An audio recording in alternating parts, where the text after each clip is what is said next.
Assalamualaikum warahmatullahi wabarakatuh. Bismillahirrahmanirrahim. Alhamdulillahirabbil alamin wala haula wala quwata illa billahil aliyil azim. Allahumma sholli wa sallim wa barik ala sayyidina Muhammadin wa ala alihi wa sahbihi ajma'in, amma ba'dah. Para sahabat semuanya dimanapun Anda berada, pada kesempatan kali ini saya masih menyinggung doktrinasi para habaib yang mengatakan bahwa satu habib yang bodoh ini lebih utama, lebih mulia daripada 70 kiai yang alim. Ya, alasan mereka mendoktrin ke umat semacam itu karena dengan alasan jika habib itu gila, maka darahnya tetap mengalir darah Rasulullah Shallallahu Alaihi Wasallam. Sedangkan ulama kalau ilmunya hilang, maka keulamaannya hilang karena ilmunya hilang. Ya, ini kata mereka. Padahal sekali lagi kemuliaan seseorang itu bukan karena nasabnya, akan tetapi inna akramakum indallahi atqakum, ketakwaannya. Atau yarfa'illahu alladhina amanu minkum walladhina utul ilma darajat, atau ilmunya. Nabi Adam diangkat derajatnya, dimuliakan oleh Allah. Bahkan kemuliaannya ini melebihi malaikat ya karena ilmu. Wa 'allama Adamal asma'a kullaha tsumma 'aradahum 'alal malaikati faqala anbi'uni bi asma'i haula'i in kuntum shadiqin.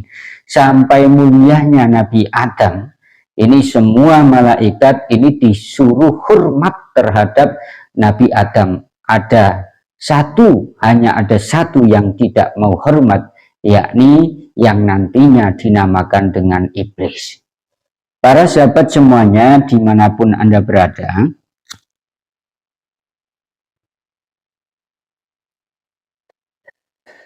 Imam Ghazali pun di dalam salah satu karya terbaiknya, dan bahkan karya beliau ini juga dikaji oleh Universitas Texas Amerika Serikat, yakni kitab Ihya Ulumuddin. Jadi silakan yang punya kitab Ihya Ulumuddin, khususnya para habaib, ya, buka kitab Ihya Ulumuddin juz 3 cetakan Toha Putra Semarang. Halamannya halaman 51. Di halaman 51 ini ya, Imam Ghazali ini menyinggung masalah derajat kemuliaan seorang hamba, di mana beliau Imam Ghazali menyuplik dawuhnya Imam Junaid al-Baghdadi, salah satu madhab tasawuf yang diikuti oleh Nahdlatul Ulama. Nama lengkapnya adalah Imam Junaid bin Muhammad Az-Zujaj dari Nahawan, Irak. Bahwa ada 4 hal yang bisa mengangkat derajat kemuliaan seorang hamba ke lebih tinggi atau tertinggi. Ya, langsung saja saya bacakan. Bismillahirrahmanirrahim. Wa qala al-Junaidu, Wali Junaid pernah mengatakan, arba'un tarfa'u al-abda ila a'lad darajati wa in qalla amaluhu wa ilmuhu. Ada 4 hal yang bisa mengangkat seorang hamba ke derajat yang tertinggi. walaupun amalnya dan ilmunya ini sedikit. Apa keempat hal yang bisa mengangkat seorang hamba ke derajat kemuliaan yang tertinggi? Yang pertama adalah al-hilmu. Hilmu itu bisa kita artikan murah hati, atau bisa juga diartikan sabar. Ya. Jadi yang pertama adalah al-hilmu, murah hati ataupun sabar. Ini yang bisa, yang pertama yang bisa mengangkat derajat seorang hamba ke derajat yang tertinggi, derajat kemuliaan yang tertinggi. Kemudian yang kedua adalah wattawadu. Tawadu, rendah hati, bukan rendah diri loh ya, rendah hati. Dan tawaduk di sini bukan berarti ketika kita disuruh untuk mengimami dalam sebuah sholat jamaah, kemudian kita tahu bahwa kita itu memiliki kualitas dan kapabilitas ilmu fikih yang mumpuni, sehingga dia yang paling layak untuk mengimami, kemudian dia tidak mau karena tawaduk. Bukan itu tawaduk itu, ya. Bukan itu tidak pada tempatnya. Jadi tawadhu itu misalkan dia keturunan kiai besar, dia keturunan ulama besar, dia keturunan nabi, tapi dia tidak sombong, tidak memperlihatkan bahwa dia itu keturunan nabi, dan dia tidak semena-mena. Itu namanya tawadhu, rendah hati, ya. Itu yang kedua. Kemudian yang ketiga adalah wasakhau, dermawan, loman. Dan biasanya dermawan atau loman ini tidak sembarang orang, ya. Dan tidak setiap orang yang memiliki harta yang banyak, dan tidak setiap orang yang memiliki uang yang banyak kemudian mudah untuk dermawan, mudah untuk memberi fakir miskin, mudah untuk memberi orang yang membutuhkan. Tidak. Bahkan as-sakha ini bisa dimiliki oleh seseorang yang dianggap oleh masyarakat tidak mampu, akan tetapi dia dermawan, ya, seadanya yang dia beri. Itu jadi dermawan. Yang ketiga adalah dermawan yang bisa mengangkat derajat seorang hamba ke derajat kemuliaan yang tertinggi. Kemudian yang terakhir adalah wa husnul khuluqi wa huwa kamalul imani. Yang terakhir, ya, yang terakhir adalah bagusnya akhlak, bagusnya budi pekerti. Dan bagusnya budi pekerti ini adalah kamalul iman, ya. Kamalul iman, sempurnanya iman. Jadi saya ulangi, 4 hal yang bisa mengangkat derajat kemuliaan seorang hamba ke derajat yang lebih derajat yang tertinggi adalah: yang pertama al-hilmu, murah hati atau sabar, yang kedua tawaduk, rendah diri, kemudian yang ketiga adalah as-sakha'u, dermawan, dan yang terakhir adalah husnul khuluqi, husnul khuluqi, bagusnya akhlak, bagusnya budi pekerti. Dan di sini jelas tidak ada nasab, tidak ada, ya, tidak ada.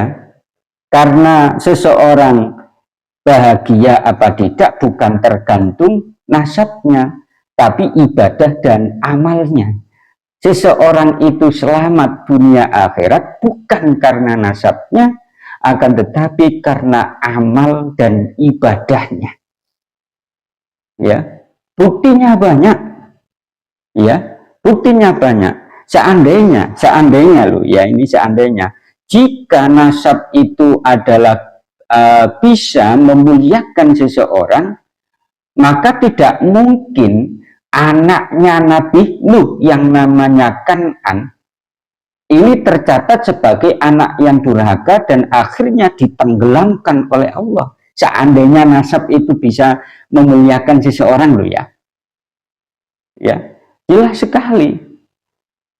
Ya, tapi realitas yang ada ketika Nabi Nuh ini memohon kepada Allah, wa nada nuhu rabbahu faqala rabbi inna bani min ahli wa inna wa'datal haqqu wa anta ahkamul hakimin. Ketika Nabi Nuh ini memohon kepada Allah, yang intinya, ya Allah, saya mohon selamatkan anakku yang namanya Kan'an, karena dia itu adalah bagian anakku, keluargaku, dia adalah anakku. Apa respon Allah Subhanahu wa Ta'ala ketika Nabi Nuh memohon semacam itu? Allah berfirman di dalam ayat selanjutnya, surat Hud ayat 46, qala ya Nuhu innahu laisa min ahlik. Ya, Allah mengatakan kepada Nabi Nuh, wahai Nuh, ya, bahwasanya Kan'an itu bukan bagian keluargamu. Nah, ini sudah sangat jelas gamblang sekali bahwa nasab itu bukan atau tidak bisa memuliakan seseorang, tidak bisa menyelamatkan seseorang. Kan'an saja, anak kandungnya Nuh itu tidak bisa selamat. Ya. Bahkan doanya Nabi Nuh tidak dikabulkan oleh Allah. Oleh karenanya, para sahabat semuanya, dimanapun Anda berada, sekali lagi dan sekali lagi berkali-kali saya katakan, bahwa doktrin Habib yang mengatakan bahwa satu Habib yang bodoh ini lebih mulia daripada 70 kiai yang alim, ini jelas melanggar ajaran yang ada di dalam Al-Quran, menyalahi aturan yang sudah ditandaskan oleh Nabi Muhammad SAW. Bukti lagi kalau memang seandainya nasab itu bisa memuliakan seseorang, tidak mungkin Nabi Muhammad mengatakan jika Siti Fatimah itu mencuri, ya, maka potonglah tangannya. Tidak mungkin mengatakan itu, keturunan bisa memuliakan kok.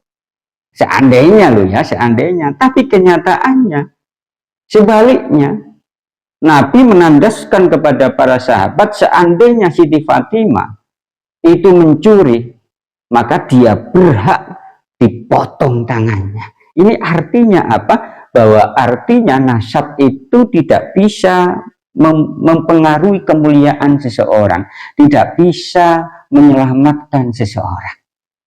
Ya, itu saja yang bisa saya sampaikan. Jadi sekali lagi, Imam Ghazali di dalam kitab Ihya Ulumuddinnya ini adalah juga menjadi sebuah indikasi bahwa Imam Ghazali ini menyentil ya ajaran Habib yang mengatakan bahwa satu Habib yang bodoh ini lebih utama daripada 70 kiai yang alim. Mudah-mudahan bisa bermanfaat dan mencerahkan. Ihdinas siratal mustaqim. Assalamualaikum warahmatullahi wabarakatuh.